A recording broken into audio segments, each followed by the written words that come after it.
The National Guard is older than the United States. Its official birthday is December 13, 1636. The first National Guard units were from the Massachusetts Bay Colony Militia, and they included 2 infantry regiments, a field artillery regiment, and an engineer battalion. While the National Guard does not uniformly call itself a militia, many states recognize their Guard units as members of an official state militia, including my state, Kentucky. Many prominent Americans were Guardsmen. Some started in the National Guard and others ended their careers in the National Guard. These famous National Guard members include George Washington, Thomas Jefferson, Abraham Lincoln, and Harry S. Truman. Audie Murphy also served in the National Guard for many years after leaving the active duty Army. Let me tell you a little bit about the National Guard today. The Chief of the National Guard Bureau is a 4-star general, and he is a member of the Joint Chiefs of Staff. The current Chief of the National Guard is Air Force General Joseph L. Lengyel. The Army and Air National Guard have directors who are 3-star generals, and each state has an adjutant general selected by the governor of the state, who is typically a 2-star general. The National Guard is a dual mission organization with a federal mission and a state mission. The National Guard consists of soldiers who are full-time for the Army, they're referred to as Title 10 soldiers, full-time for their state, that's Title 32 soldiers, and part-time, referred to as M-Day or TPU soldiers. Soldiers generally report to an armory for drill, and at least in Kentucky, there is almost an armory in every county. An armory is generally just an office building with an interior and exterior storage areas and vehicle parking. Despite the commercials, we work more than 1 weekend a month and 2 weeks out of the year. Often drills are 3 to 4 days long. We also respond to state emergencies or events such as funerals, tornadoes, and civil disorders. We train like every Army unit trains. We have Army tasks we train, and we qualify on our weapon systems annually. We conduct maintenance on our vehicles and do physical training. We plan and execute training and conduct inventories on our equipment. We counsel our soldiers and conduct classes. The National Guard is massive, and we are a world-class fighting force. Our units are organized identically to active duty units, but most personnel are not full-time. Guard units are generally commanded by a part-time commander, but full-time officers take command for career development. Guard units are generally administered by non-commissioned officers, but headquarter units at and above battalion level have an officer or 2 supported by non-commissioned officers. And the units in a state fall under a headquarters, which may have several full-time active military officers, including general officers, both full-time and part-time. National Guard units are also supported by federal employees and state employees. For instance, I'm a state employee and I work as a budget analyst for the Construction and Facility Management Officer in the Department of Military Affairs. In my office, there are federal technicians. These are civilian employees who wear a military uniform, Title 10 and Title 32 soldiers, and state employees. My office manages construction, operations, and maintenance for all Kentucky Army and National Guard facilities and training areas.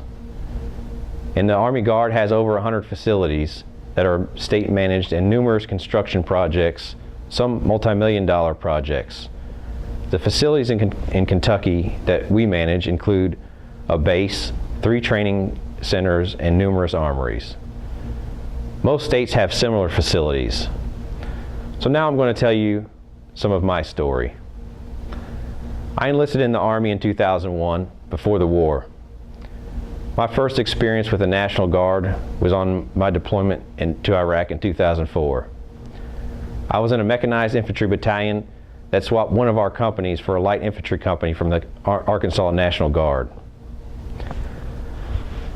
I was impressed with the courage and devotion to duty these soldiers displayed when they conducted combat operations in Baghdad. One of their soldiers was the first soldier to be killed in our battalion task force under the 1st Cavalry Division. Sergeant First Class Troy Miranda died on May 20th, 2004 in Baghdad, Iraq, when his infantry squad was ambushed in an alley. He was killed by an explosive. He was assigned to Charlie Company, 1st Battalion, 153rd Infantry Regiment, 39th Brigade Combat Team, Arkansas Army National Guard, assigned to the 1st Cavalry Division. His brother was assigned to the same company at the time of his death. His mother worked for the National Guard in Arkansas. I did not know Sergeant First Class Miranda, but I was there when he died. He was not the last soldier we lost during our deployment. I lost 2 personal friends in Iraq on that deployment.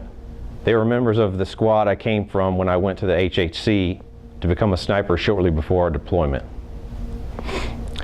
But after 4.5 years on active duty, I left the active duty and joined the National Guard.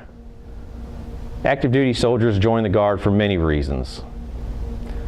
I joined the National Guard because I love the Army and my nation. My father served our country for 13 years in the Air Force as an officer. Although many seem to disparage the legacy of family military service, I'm a service member who joined the military out of a sense of duty to my family and to my country. My mother was a military spouse, and my sisters were born when my father was serving in the Air Force. My family has proudly borne the burden of family military service. My wife is a military spouse. Both of my sons were born when I was on active duty in the Guard, one of them when I was deployed to Afghanistan. Shortly after my daughter was born, I was in Colorado on a military exercise. I love the Army, and joining the National Guard gave me the opportunity to pursue other opportunities while serving my country. I want to make this clear. A generation ago, some people joined the National Guard to avoid being sent to war, particularly Vietnam. This is not the case today. Of the many soldiers I led in the National Guard, very few did not want to deploy. My last deployment, I had to turn soldiers away. National Guard soldiers, like all soldiers, like the camaraderie and sense of purpose that is inherent in military service. While I most likely did not deploy as often as my active duty counterparts, I have deployed twice since leaving the active component, and I have served in positions in the United States in support of the Army. I have been on active duty in the Guard for 6 of the last 14 years or so, all of it voluntary. Being in the National Guard has given me the opportunity to have a life that is not all consumed by much of the wasted effort of active duty, and it has given me the opportunity to serve my country. The Army has benefited from my civilian experience as well. Shortly after returning from Iraq the second time, I began a career in law enforcement.